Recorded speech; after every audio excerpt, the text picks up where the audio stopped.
Үнді мұхитының ортасында картада әрең көрінетін кішкентай арал қалашығы бар екенін білесің бе?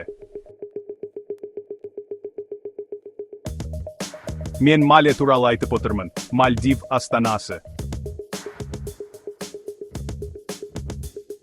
Енді, егер сен арал қалашығын елестетсең, алақандай ағаштар.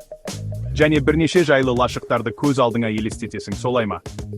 Бірақ, Мале мүлдем басқаша.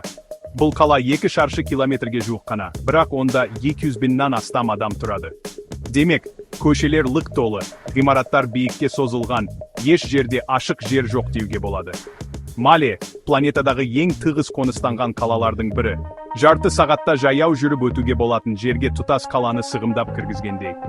Ең таңғажайық жері, арал теңіз деңгейінен 2 метрдей ғана биіктікте. Бұл біздің көпшілігімізден аласа. Сондықтан, үлкен дауыл немесе су тасқыны кезінде Мале тікелей алдыңғы шепте күреседі.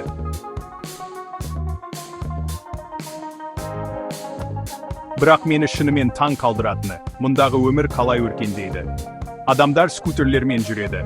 Әр бұрышта түрлі түсті базарлар ашылады, және қала ешқашан ұйықтамайтын сияқты. Автокөліктерге орын жоқ, саябақтарға орын жоқ, ал әуежай өз аралында. Ұшаққа отыру үшін қайықпен жетуің керек.